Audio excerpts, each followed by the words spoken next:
very differently. Honestly, I live like a spy. I live in 4 or 5 places simultaneously, and that's that.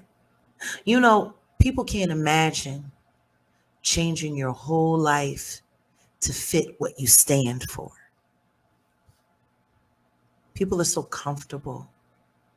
People couldn't imagine just walking away from everything you had and everything you worked for because you believe in something so much more than those things.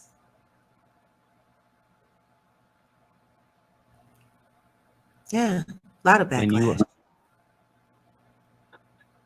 When you first saw, let's go back to that video we all saw that shocked us, shocked the world, but probably didn't shock you as much. But what were your first thoughts when you saw the video of Diddy in his house robe, stomping out Cassie? What were your initial thoughts on that? I mean, honestly, it just reminded me of what had happened to me.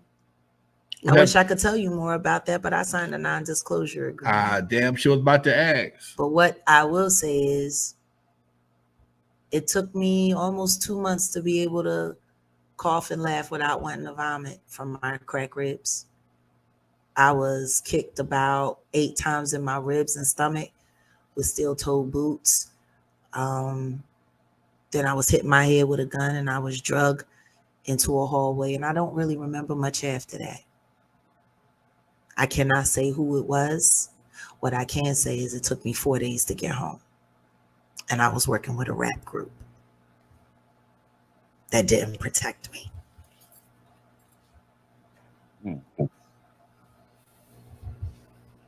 All right, folks. You're live with Lonzo and Dusty. And so is anyone off limits in Hollywood? You know.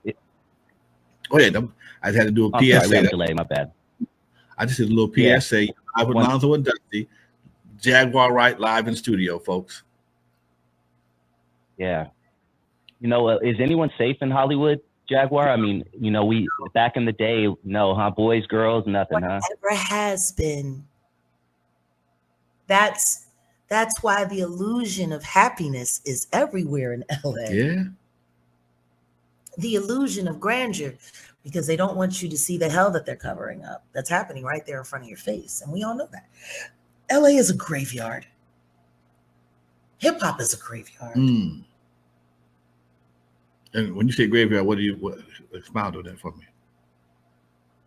Thinking about all of the people we've lost along the way. Okay. You know, Nipsey hit me different because he was my son's favorite rapper. Okay. And my son was unalive 6 months before Nipsey was unalive. And my son was unalived on camera just like Nipsey was unalived on camera. Was this in California? No, my son was, his life was taken in Arlington, Texas, 4 days after his 25th birthday. He died 25 like Pac. He was also working on his first EP. And he refused the Roc Nation engagement. It's funny because the boy that took his life was trying to get signed to Roc Nation. Another rapper, unalive. No, piece that together. If y'all want out there, what she's saying. He's in jail for unaliving people now, but he had to do 2 more times before Tarrant County decided that he actually was an unaliver because they said it was my son's fault that he died. He did it to himself. It was all his fault. They no-billed it and let that boy go so he could unalive 2 more people. You want to know what's funny? I never knew that boy. I never met that boy. And now I know more about him than his own mama do. I know how he sleeps at night, every night in his cell. My condolences to you for that. I have a 25-year-old, so couldn't even imagine, love. I couldn't even imagine. It's hard with the grown ones because there's a whole life of memories there, and they're adults. And you know, when you're a parent, especially when you got grown kids, 23, 24 is when you start to feel like, okay, they might not unalive themselves. I might be okay. You know, so when it comes to an end there, you really just, all you feel the toll of is everything that you're going to miss because You have plans, you know, grandkids, all of that. And that gets interrupted. And when I thought about Nip and the way that whole thing went, and people said to me that I was trying to start trouble when I said, how is LA not on fire this time? And they thought I was trying to create some kind of public nuisance, but I've seen LA riot and war for so many stupider things. I just couldn't believe that that happened in Nip. Well, see, I think I got an answer for that one. Yeah. We react differently when it happens at the hands of one of our own. If it had been somebody else outside of our own, it'd have been a whole nother situation. But because it was one of our own, it gets chalked up to the hood. Yeah, but it's like snitching. You know, if somebody else tells on you, you might not get as upset with somebody if a white man tell on you, but if a brother tell on you, you're snitching. Yeah, and you want to get with him or retaliate the whole 9 yards. But you know, and I've learned it over the years that when situations happen and it happens from within our own community, we react totally different. It's been that way. We've 2 years, well, last year before last, we do this show every week. Yeah. And so that means we do 52 shows a week, maybe 49 of them somebody died. And every time that somebody died, most of the time it was at the hands of somebody else and another black man, and there was no uprest behind that. How isn't there? How does a young black man, and this is the thing that's bothering me though, what Nip was doing was creating access for the future to be able to cut out the industry middleman and to become captains of industry for their self. And we lose him like we lose him, and nobody asked that question. The Nick Cannon, the Diddy Doo-Wop Bop veteran from the baby freak off, and then grew up and then graduated to the grown-up freak off, promised he was gonna come and complete Nip's work with Dr. Sebi, and then all they have to do is threaten to say you anti-Semitic, and you right back to telling bad jokes.